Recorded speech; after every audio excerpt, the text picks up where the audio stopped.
welcome to Storyboard. I'm Shibani Gharat. First, we are catching up with Vivek Srivatsa, Chief Commercial Officer, Tata Passenger Electric Mobility.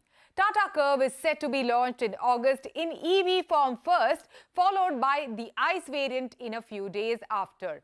The Curvv is a coupe SUV from Tata Motors that will compete with the likes of Creta, Seltos, Kushaq, Taigun and the rest of the mid-sized SUV in the SUV segment.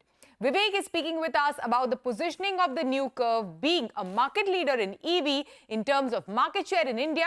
What are their plans to grow and strengthen their position? What has changed after launching a dedicated EV channel, Tata.ev, last year? Why is Kerala such an important market for Tata Motors EV business? And how are they bolstering the charging infrastructure in some parts of the country? What marketing strategy has driven growth for them so far? And much more. Listen in. So Tata Curvv is about to be launched in August. It's a mid-size SUV, first SUV coupe from Tata Motors. Tell us about the positioning of Tata Curvv and what is the need gap that it will be fulfilling in a market where there is already the likes of Seltos and Creta which are present and which are fairly popular vehicles. Yeah, I mean, like you said, for a change we are entering late into a category. And Tata Motors have always believed in kind of disrupting the category. Whenever we enter, disrupting with design, and all the more reason we need to do it with the Curvv, because we have to give customers some completely new proposition, both in terms of the design, the functionality. So Curvv is squarely aimed at the meat of the mid SUV market, but with our customer research and then discussion internally, we decided obviously we'll have to disrupt it on shape and design. And also on functionality. You will see soon when it is unveiled in person that it actually unleashes much more daily functionality than even a normal SUV. Like has been our tradition, whenever we get into a new segment, we try to do something different, right from the Indica days to Nano, and then we did with Nexon in 2017. Yeah. We came with a different shaped SUV in the compact SUV. Yeah. So to answer your question in a couple of words, we are entering right into the mid SUV market, but with a very disruptive design. And it will be launched as EV first as compared to ICE. Tell us what was the thought behind doing this? Yeah, so it EV first, but not too much of a gap, a month gap. But yes, we want to focus first on the EV because of two reasons. One is the EV, which is on the new active architecture, which is a pure EV architecture, unleashes a huge amount of tech features, even more than what we saw with the Punch. We thought we needed that to really sink into customers. It is going to be a lot of news, when we speak about ICE also, it's going to come with huge number of powertrains and features. So just to declutter customers' minds and position the EV and ICE little independent of each other, we have taken that call. But yes, it's a big statement. What I have seen and observed amongst the customers is that two things that are, stopping them from making that switch is, of course, the two reasons are the range and the charging infrastructure. Is that also the reason is what you are seeing that is led to, the decline of EVs in the market and EV I won't purchases? say it's a decline, but yes, I think to some extent the speed with which customers expected solutions for these two problems probably have not been given, and that's why Curvv is a very important product in India's EV journey, I would say, because with Curvv we are substantially addressing the entire range anxiety issue. It will be the longest range Tata product, and we are still not ready to announce the range, but it will deliver a real world range where customers can actually be extremely comfortable in doing long drives, really long drives, and not having to worry about having to charge it in between. The range will be such that most intercity journeys can be done very comfortably. Yes, charging infrastructure also is one of the bigger reasons for customers not adopting EV, but we are working with a lot of charging operators and the oil marketing companies. Last year we did something called open collaboration, where we have opened out all our data and helping them to put the charger in the right place so that people have access to fast charging on highways and take away this issue about I would say charging anxiety, and range anxiety we'll solve with the kind of range we'll give on Curvv. Yeah, and being a market leader, what else are your plans and strategy to grow and strengthen your position in the EV market? So we'll continue working very aggressively on with the charging services providing operators, because the next 2 years I think we have to proliferate a lot of chargers across the length and breadth of the country. Thankfully, a lot of startups, oil marketing companies are firmly focused on this. That will be one of the biggest moves that we aid, I would say. We won't be directly doing it, but we'll provide information where our EVs are running. Today we have more than 150,000 customers doing long drives and owning EVs, so we have very specific data on charging areas. Plus also working inside cities. Today we provide a charger with every car that we sell, but that can be installed only when the customer has a dedicated charging spot or parking spot. If a customer doesn't have a parking spot, where does he put his charger? So we are working to provide community level chargers, a bank of 5 or 6 chargers in every locality, so that customers don't depend on having a parking lot to be able to charge. Once we do that, we'll be opening out a huge opportunity for customers who don't have dedicated parking lots, which we estimate is close to 70% of the market. And what is the biggest myth about EV that you have successfully addressed? If you can share that with us. I would not say successfully addressed, because it's still a lot of work to do. But one of the biggest myth, and hopefully through this interview people will, a few of them will get an idea, is about the battery life. We went ahead and gave a 8-year battery life, a battery warranty. And people assume that that's the life of the battery, but actually the life of battery is much, much higher. Even if you assume 2,500 charge cycles before a battery starts degrading, we are talking about something in excess of 7 lakh kilometers. And I think 99% of cars in India do not run more than 1 lakh kilometers, and we are talking about a battery life of 7 lakh, after which degradation happens. So people don't need to worry about battery life at all, because the battery in fact will outlast the car. Yeah. Every time I come to Tata Motors office over here, there is something new that I go back with. For example, initially I learned how doctors are buying a lot of EV. Then last time we spoke, you spoke about how a lot of women are buying your mass market EV, which is Tata Tiago EV. So what else? What are the insights and how have they evolved over the years? I think the insights is, once people buy EVs, they drive more. In fact, because driving becomes so much easier, and cheaper. And cheaper also. But the pain of driving in traffic comes down substantially, because EV is just so much easier to both maneuver in traffic, and you don't have the stress of operating a clutch and the instant response. You can, get into that short gap very quickly before the other person puts a gear.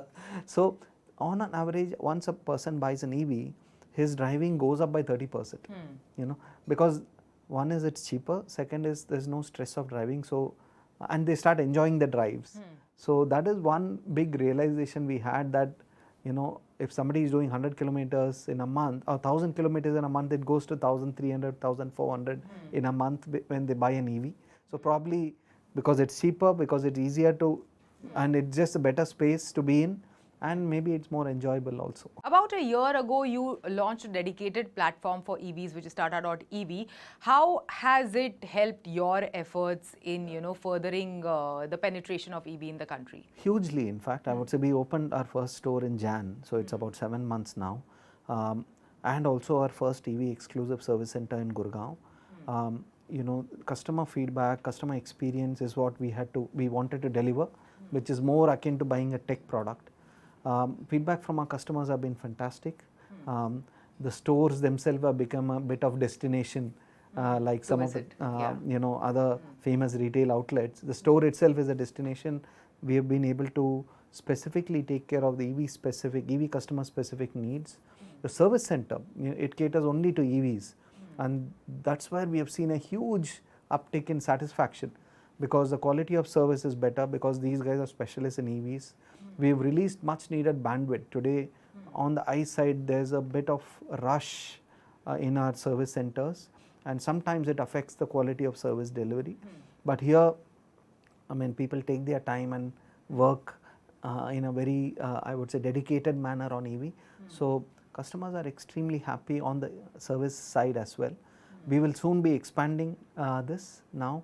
Probably we'll be going to Kerala in the next 1 month. Why Kerala? Kerala because it's one of the, it's the largest EV market in the country. Kerala EV penetration is extremely high. So much so that in Kerala about 40% of our sales comes from EVs. Is there a particular reason for that? I think the topography of the state lends itself to EV. The distances are not too high. Charging infrastructure is fantastic. And I think the customer mindset also is a little bit more progressive. I always feel that Kerala leads the country by about 2 years. What happens in Kerala now will happen across the country in 2 years. Wow. Yeah, we've seen it repeatedly happen.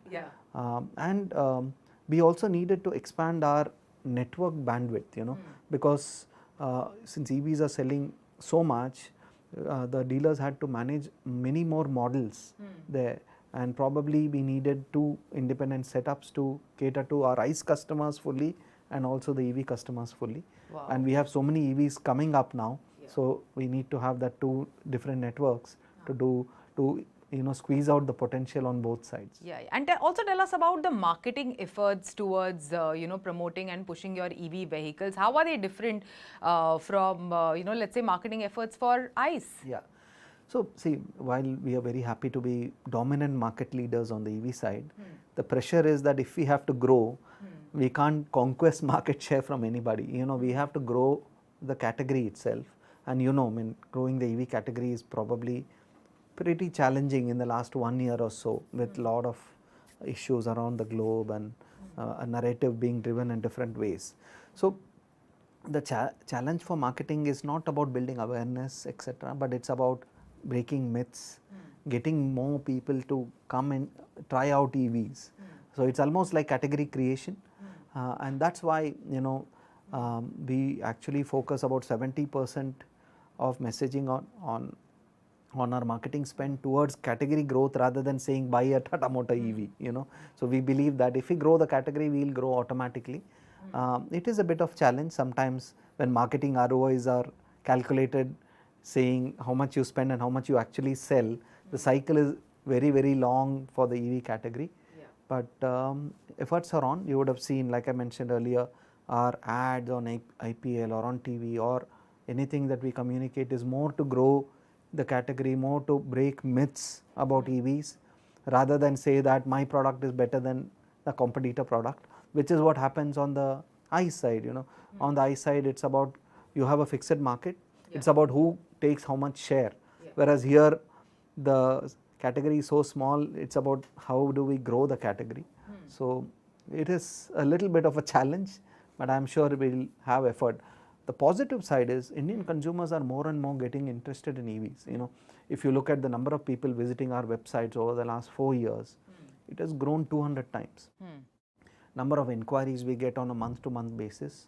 If I compare with what was happening in 21 to now, again it has grown 6 or 7 times on a daily basis. So Indian consumers are more and more interested in EVs. They are searching for EVs online. They are coming to our stores, coming to our websites. It's only, I think, in the customer's mind, it's about when I'll shift to EV rather than should I.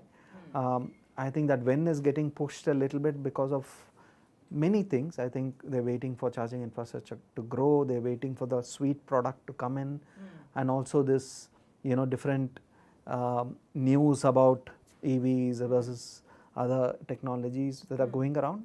But I think it's a temporary trough which we'll cross, and all the marketing investment we are doing, I'm really hoping we have a very consolidated returns few months down the line. Yeah, and you personally drive an EV, a Tata Nexon EV, I believe. So how has your experience changed in the past couple of years? I absolutely love it. You will be surprised. Since I had a nice car at home and I got the Nexon EV, I thought I'll just use the EV because I'm selling EVs. I have to have an EV at home. Right, at least. I said I'll drive the Nexon EV, but I'll use my ICE car also most of the time. But since the day I started driving the EV, I have not driven the ICE car at all. So much so that I have sold the ICE car now. I just have one EV at home. because once you drive it and get used to it, you cannot get back into a ICE car. So I'm even if I remove my professional side, I'm a complete EV convert, I would And say. if you were to personalize, or customize one custom feature or design element in your EV, what would that be? I would probably change the interior to a brighter color. To a brighter color. Yeah. Okay. Yeah. Okay, okay. Now it is a bit, beige. Maybe I'll change it to a yellow or something like that. Yeah. Oh. Great, great. And with more players coming into the market, do you think this will also lead to the further expansion of the market overall in the country? Absolutely. I think more players means there is more chatter about EV in the industry, and more customers considering EVs. So it's going to definitely grow. And even from our side, one of the points I wanted to add earlier was how we are going to grow is, apart from working on converting customers' mindsets, we are also going to proliferate the market with more and more products. So with more products coming in, EVs will be present in more subcategories. Automatically, more customers will start considering. So I think competition coming in and we ourselves adding a lot of new products are going to grow the market, which is good. Thank you so much. Thanks for joining us today and thanks for your insights. Always a pleasure. Thank you. It is time for a short break. On the other side, Paris Olympics 2024 begins this weekend and it has captured the excitement of not only athletes and fans but also a range of sponsoring brands. We find out how Tokyo Olympics changed the game, which are star athletes that have bagged big endorsement deals and brand interest in sport beyond cricket and much more.